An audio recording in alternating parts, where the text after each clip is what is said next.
بسم اللہ الرحمن الرحیم۔ السلام علیکم ناظرین، میں ہوں ایمل الاشری، آپ دیکھ رہے ہیں میرا یوٹیوب چینل۔ ناظرین، آج 8 فروری 2025 تھی۔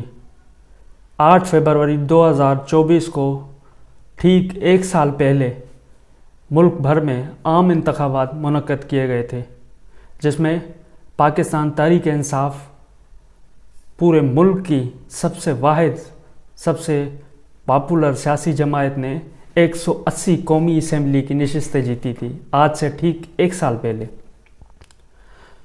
جو بعد میں ان کا مینڈیٹ چوری کر لیا گیا تھا۔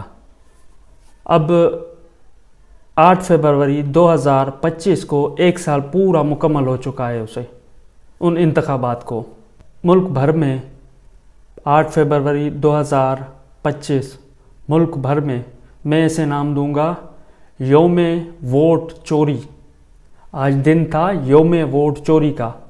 آج ہی کے دن ٹھیک ایک سال پہلے پورے ملک بھر سے پاکستان تحریک انصاف کا مینڈیٹ پہ ڈاکہ ڈالا گیا، ان کا مینڈیٹ چوری کیا گیا، آج ہی کے دن 8 فروری 2024 کو۔ تو آج اسی سلسلے میں پاکستان تحریک انصاف نے ملک بھر میں جلسے، جلوس، ریلیاں، احتجاجی مظاہرے منعقد کیے تھے، جس میں سب سے بڑا پاور شو جو آج پاکستان تحریک انصاف نے صوابی میں کیا ہے، وہاں تو انہوں نے لاجواب کر دیا۔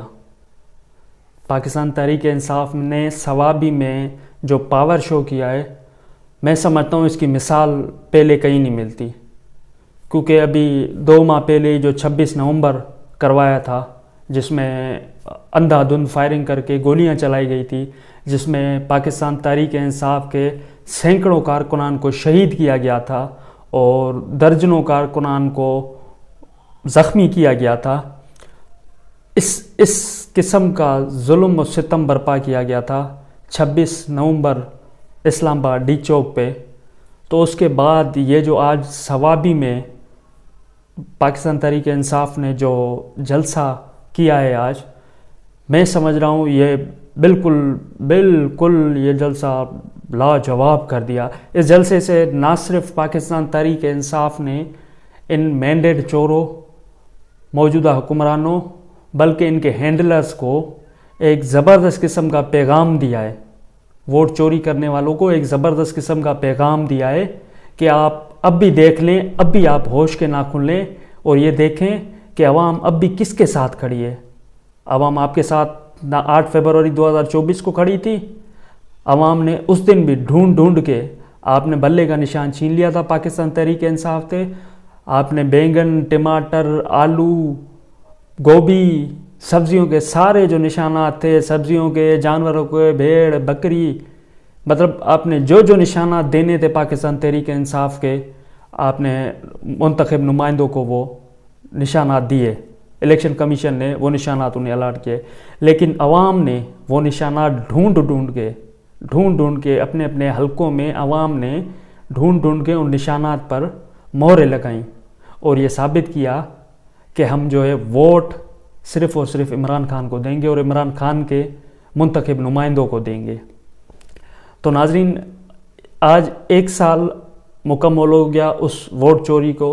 تو یہ ان کے لیے، ان ووٹ جنہوں نے چوری کیا ہے، ان کے لیے حکومت، جن کی حکومت ہے فارم 47 کی، جو فارم 47 سے ملک پہ مسلط کیے گئے، ملک کی عوام پہ جو حکمران مسلط کیے گئے، یہ ان کے اور ان کے ہینڈلرز کے لیے ایک بہت بڑا پیغام ہے کہ عوام، کل بھی پاکستان کی عوام، پہلے تو میرا اپنا پرسنلی جو ایک تجزیہ تھا کہ ملک کی 70 سے 75 یا 80% عوام جو ہے وہ صرف خان صاحب کے ساتھ کھڑی ہوئی ہے۔ میرا اپنا جو پرسنل تجزیہ تھا، 80% تک جو عوام ہے وہ خان صاحب کے ساتھ اور پاکستان تحریک انصاف کے ساتھ کھڑی ہوئی ہے۔ لیکن 8 فروری 2024 کا جو الیکشن چوری کیا گیا، ووٹ جو چھینا گیا پاکستان تحریک انصاف کا، اس کے بعد آج اس کو ایک سال مکمل ہو گیا ہے۔ اس کے بعد جو ملک کے حالات ہیں اور جو پاکستان تحریک انصاف پہ مسلسل ظلم جبر کی ایک داستان رقم کی جا رہی ہیں، تو میں یہ سمجھتا ہوں کہ اب میرا پرسنل ویوز ہے، میرا پرسنل مطلب سوچ ہے کہ پاکستان تحریک انصاف کے وہ اس ٹائم 85 سے 90% پاکستانیوں کی سپورٹ ہے. پاکستان تحریک انصاف کے چیئرمین، بانی و چیئرمین جناب عمران خان، جو اس ٹائم اڈیالہ جیل میں بیٹھے ہوئے ہیں، پچھلے 21 ماہ سے پابند سلاسل، بغیر کوئی جرم کیے، ایک کے بعد ایک مقدمہ، ایک کے بعد ایک مقدمہ ان پہ. تو آج تک پاکستان تحریک انصاف کو نہ صرف 70-75 بلکہ پاکستان تحریک انصاف کو 80 سے 85 یا اگر 90% بھی کہا جائے تو یہ کم نہیں ہے، اتنی پاکستان تحریک انصاف کو سپورٹ ہے. اس کا اندازہ آج ہونے والے نہ صرف ثوابی میں لاکھوں کی تعداد میں، ابھی ثوابی والے جلسے کا تو ڈیٹا آنا باقی ہے کہ وہاں عوام کتنی تھی، ثوابی والے جلسے کا ڈیٹا آنا تو ابھی باقی ہے. اس کے علاوہ اگر آپ ملک بھر کے 4 صوبوں بشمول گلگت بلتستان، آزاد کشمیر، ان پاکستان میں اب جہاں بھی دیکھ لیں جس شہر کو، جس ڈسٹرکٹ کو، جس تحصیل کو، جس یو سی کو، جس مطلب دیہاتی علاقے کو آپ اٹھا لیں، ہر جگہ کوئی نہ کوئی احتجاجی مظاہرہ ہوا ہے، کوئی ریلی نکلی ہے، کہیں جو ہے نا ریلی ہزاروں کی تعداد میں نکلی ہے، لوگوں نے ہزاروں کی تعداد میں کہیں مظاہرے کیے ہیں. اگر آپ سندھ کی بات کر لیں تو کراچی میں زبردست ریلی نکالی گئی ہے، حیدرآباد میں زبردست ریلی نکالی گئی ہے، نواب شاہ میں زبردست ریلی نکالی گئی ہے. سانگڑ سمیت مطلب سندھ کے تمام بیشتر اضلاع میں زبردست قسم کی ریلیاں منعقد کی گئیں، احتجاجی مظاہرے منعقد کیے گئے. اور اس کے علاوہ اگر پنجاب کی بات کی جائے تو پنجاب کے لاہور نے تو آج کمال ہی کر دیا. اس کے بعد فیصل آباد، ملتان، راولپنڈی، رحیم یار خان، بھاولپور، گجرانوالا، اٹک، میاں والی، خان صاحب کا اپنا شہر، مطلب کوئی ایسا شہر، کوئی ایسا علاقہ، کوئی ایسا مطلب مجھے نہیں یاد کہ کوئی ایسی یو سی تھی جہاں پر یوسیوں تک میں جو ہے نا احتجاجی مظاہرے اور ریلیاں منعقد کی گئیں. آج کے دن 8 فروری 2025 جو ان کے ووٹ پہ پاکستان تحریک انصاف کے اور خصوصاً پاکستانی عوام کے، نہ صرف پاکستان تحریک انصاف بلکہ پاکستانی عوام کے ووٹ پہ جو ڈاکہ ڈالا گیا تھا آج سے 1 سال پہلے، اس کے سلسلے میں جو ریلیاں نکالی گئیں، اس میں پنجاب بھر، سندھ بھر سے لوگوں نے باقاعدہ اپنا کردار ادا کیا ان ریلیوں میں شرکت کر کے. اور اس کے علاوہ اگر بلوچستان کی آپ بات کریں تو بلوچستان کے کوئٹہ سمیت، کوئٹہ، لورا لائی، صدام خان ترین کا علاقہ، مطلب وہاں سے لے کر بلوچستان کے پورے بلوچستان میں، وہاں بھی چھوٹے بڑے شہروں میں زبردست قسم کی ریلیاں نکالی گئیں. اسی طرح بالکل آزاد کشمیر میں، مطلب آج ملک بھر میں عوام نے نکل کر فارم 47 کے مسلط کردہ حکمرانوں اور ان کے ہینڈلرز کو ایک واضح پیغام دے دیا کہ بھائی ہم یہاں کھڑے ہیں، جو کرنا ہے کر لو. ہماری تنظیم، ہماری جماعت، ہم ملک کے لیے جو بہتر سمجھتے ہیں وہ ان کو سمجھتے ہیں، پاکستان تحریک انصاف کو، اور اس کو سمجھتے ہیں جو اڈیالہ جیل میں پابند سلاسل ہے. تو آج عوام نے زبردست پیغام دے دیا ہے. یہ پیغام نہ صرف پاکستان میں اور بلکہ یہ انٹرنیشنلی بھی یہ بہت بڑا پیغام کیا ہے.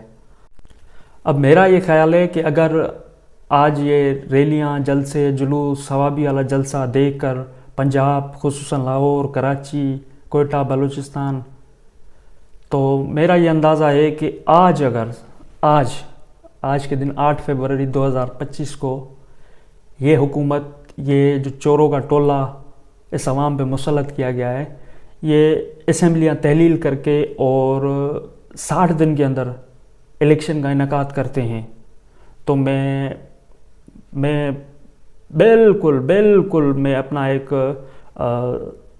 8 سال کا میرا صحافت کا جو ناظرین تجربہ ہے، میں اس تجربے کی بنیاد پہ کہتا ہوں کہ پاکستان تحریک انصاف یہ جو ابھی اب الیکشن اگر یہ اناؤنس کرتے ہیں، پچھلے الیکشن میں پاکستان تحریک انصاف نے اگر 180 سیٹیں جیتی تھیں، 180 نیشنل اسمبلی کی جو پاکستان تحریک انصاف نے سیٹیں جیتی تھیں، جسے بعد میں چوری کر لیا گیا یا چھین لیا گیا، ان کی سیٹیں ان سے چھین لی گئیں، تو آج میں یہ کہہ رہا ہوں کہ پاکستان تحریک انصاف 190 سے 200 سیٹیں جیتنے کی بالکل واضح پوزیشن میں میں اپنی صحافت کا 7 سے 8 سال کا تجربے کی بنیاد پہ آپ کو بتا رہا ہوں کہ آج یہ الیکشن اناؤنس کریں، پاکستان تحریک انصاف 190 سے 200 سیٹیں بالکل خوشی سے جیت جائے گی۔ اور دوسری جانب ناظرین، عمران خان کی جانب سے چیف آف آرمی اسٹاف حافظ سید عاصم منیر کو دوسرا کھلا خط لکھ دیا گیا ہے۔ یہ کھلا خط کیا ہے، یہ میں آپ کو پڑھ کے سناتا ہوں۔ اس کھلے خط میں سابق وزیر اعظم جناب عمران خان کی جانب سے کہا گیا ہے کہ میں نے ملک و قوم کی بہتری کی خاطر نیک نیتی سے آرمی چیف آپ کے نام خط لکھا تاکہ فوج اور عوام کے درمیان دن بدن بڑھتی ہوئی خلیج کو کم کیا جا سکے، مگر اس کا جواب انتہائی غیر سنجیدگی اور غیر ذمہ داری سے دیا گیا۔ میں پاکستان کا سابق وزیر اعظم اور ملک کی سب سے مقبول اور بڑی سیاسی جماعت کا سربراہ ہوں۔ میں نے اپنی ساری زندگی عالمی سطح پر ملک و قوم کا نام روشن کرنے میں گزاری ہے۔ 1970 سے اب تک میری 55 سال کی پبلک لائف اور 30 سال کی کمائی سب کے سامنے ہے۔ میرا جینا مرنا صرف اور صرف پاکستان میں ہے۔ مجھے صرف اور صرف اپنی فوج کے تاثر اور عوام فوج کے درمیان بڑھتی خلیج کی ممکنہ مضمرات کی فکر ہے، جس کی وجہ سے میں نے یہ خط لکھا۔ میں نے جن 6 نکات کی نشاندہی کی ہے، ان پر اگر عوامی رائے لی جائے تو 90% عوام ان نکات کی حمایت کرے گی۔ یہ جو میں ابھی آپ کو 90% کا کہہ چکا ہوں کچھ دیر پہلے۔ ایجنسیز کے ذریعے پری پول دھاندلی اور الیکشن کے نتائج تبدیل کر کے عدلی حکومت قائم کرنا، عدلیہ پر قبضے کے لیے پارلیمنٹ سے گن پوائنٹ پر 26ویں آئینی ترمیم کروانا اور پاکٹ ججز بھرتی کرنا، ظلم و جبر کے خلاف اٹھنے والی آوازیں کو بند کرنے کے لیے پیکا جیسے کالے قانون کا اطلاق کرنا، سیاسی عدم استحکام اور جس کی لاٹھی اس کی بھینس کی ریت ڈال کر ملک کی معیشت کی تباہی، ملک کی سب سے بڑی سیاسی جماعت کو مسلسل ریاستی دہشت گردی کا نشانہ بنانا اور تمام ریاستی اداروں کا اپنے فرائض چھوڑ کر سیاسی انجینئرنگ اور سیاسی انتقام میں شامل کرنا نہ صرف عوامی جذبات کو مجروح کر رہا ہے بلکہ عوام اور فوج میں خلیج کو بھی مسلسل بڑھا رہا ہے۔ فوج ملک کا ایک اہم ادارہ ہے، مگر اس میں بیٹھی چند کالی بھیڑیں پورے ادارے کو نقصان کر رہی ہیں۔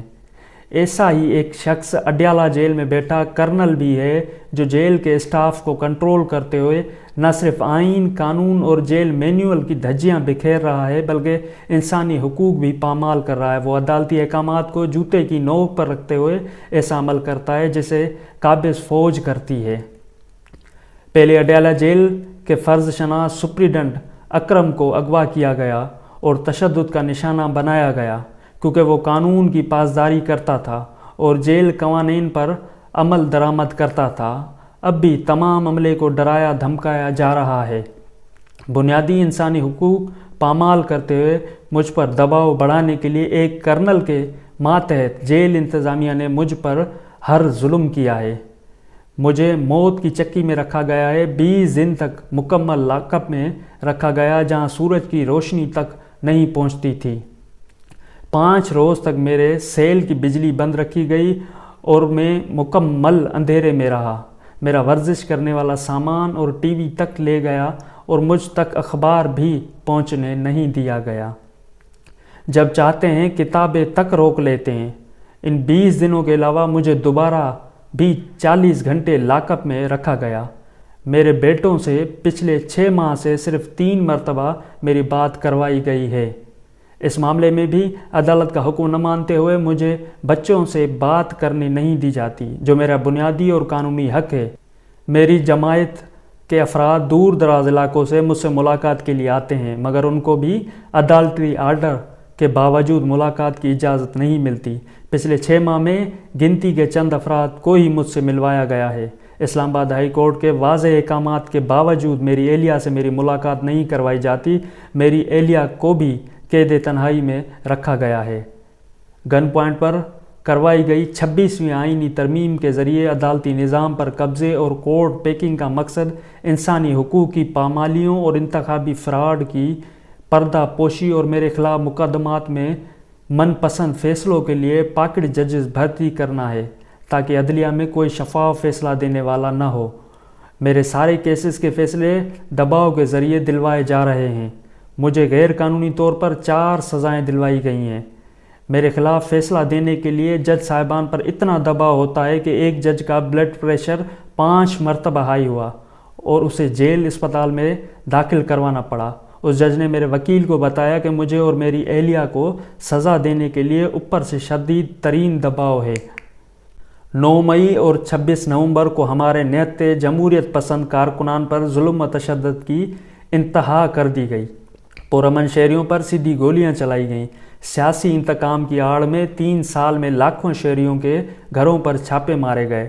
ہمارے 20,000 سے زائد ورکرز اور سپورٹرز کو گرفتار کیا گیا اور سینکڑوں کو اغوا کر کے تشدد کا نشانہ بنایا گیا۔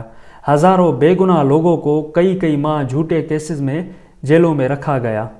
ایجنسیز کے دباؤ پر ہمارے 2,000 سے زائد ورکرز، سپورٹرز اور پارٹی لیڈرز کی ضمانت کی درخواستیں اب تک ہائی کورٹ کے ججز التوا میں رکھ کر بیٹھے ہوئے ہیں۔ جیسا سلوک پچھلے 3 سال میں ہماری خواتین کے ساتھ کیا گیا ہے وہ انتہائی شرمناک اور افسوسناک ہے۔ پاکستان کی تاریخ میں کبھی سیاستدانوں کی گھریلو خواتین کو اس طرح نشانہ نہیں بنایا گیا۔ اس سے ظاہر ہوتا ہے کہ ہماری اخلاقیات کس قدر پستی پر ہیں۔ بزرگ خواتین اور جوان بچیوں کو جیلوں میں قید رکھا گیا۔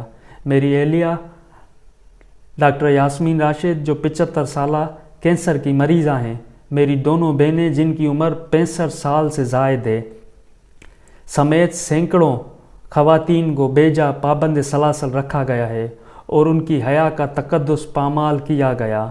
نبی پاک صلی اللہ علیہ وآلہ وسلم کے دور میں عورتوں، بزرگوں اور بچوں کو تنگ نہیں کیا جاتا تھا۔ ہمارے دین کا حکم تو یہ ہے کہ جنگی حالات میں دشمن کی عورتوں اور بچوں سے بھی بدسلوکی نہ کی جائے، اور یہاں اپنے ہم وطنوں، ماؤں، بہنوں، بیٹیوں کا لحاظ نہیں رکھا گیا۔ یہ سب ہماری روایات کے منافی ہے اور اس کی وجہ سے عوام میں فوج کے خلاف نفرت بہت بڑھ گئی ہے، جس کا سدباب بر وقت ہو جائے تو یہ فوج اور ملک دونوں کے حق میں بہتر ہے، ورنہ اس سب سے ناقابل تلافی خسارہ اٹھانا پڑ سکتا ہے۔ پیکا جیسے کالے قانون کے ذریعے سوشل میڈیا اور انٹرنیٹ پر بھی قدغن لگا دی گئی ہے۔ اس سب کی وجہ سے پاکستان کا GSP+ اسٹیٹس بھی خطرے میں ہے۔ انٹرنیٹ میں خلل کی وجہ سے ہماری IT انڈسٹری کو اربوں ڈالرز کا نقصان ہو چکا ہے اور نوجوانوں کا کیریئر تباہ ہو رہا ہے۔ چند افراد کی خواہشات پر عوامی مینڈیٹ کی توہین کر کے ایسے سیاسی عدم استحکام کی بنیاد رکھی گئی جس کی بدولت معیشت کا برا حال ہے اور سرمایہ کار اور ہنرمند افراد مجبور ہو گئے ہیں کہ پاکستان چھوڑ کر اپنے سرمایہ سمیت تیزی سے بیرون ملک منتقل ہو جائیں۔ معاشی عدم استحکام اپنی انتہا پر ہے۔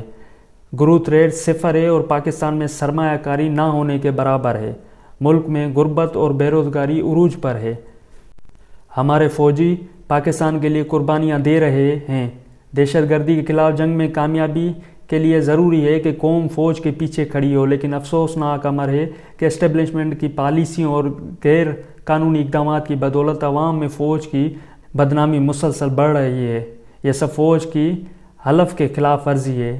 کسی بھی ملک کی فوج اپنے شہریوں کے ساتھ ایسا سلوک نہیں کرتی، بلکہ ایسا سلوک تو قابض فوجیں کرتی ہیں جو خود کو ہر آئین اور قانون سے بالا تر سمجھتی ہیں۔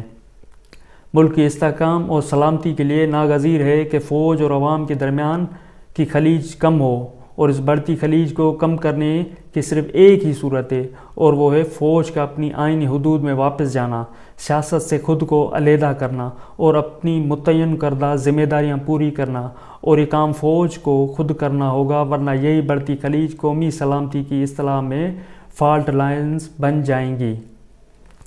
تو یہ تھا ناظرین آج سابق وزیر اعظم پاکستان جناب عمران خان کی جانب سے چیف آف آرمی اسٹاف حافظ سید عاصم منیر کو دوسرا کھلا خط، یہ بھی پہلے والے کی طرح، جس طرح پہلا کھلا خط عمران خان صاحب نے آرمی چیف کو لکھا تھا، یہ بھی بالکل اسی کی طرح کھلا خط ہے جو آج اڈیالہ جیل سے لکھا گیا ہے۔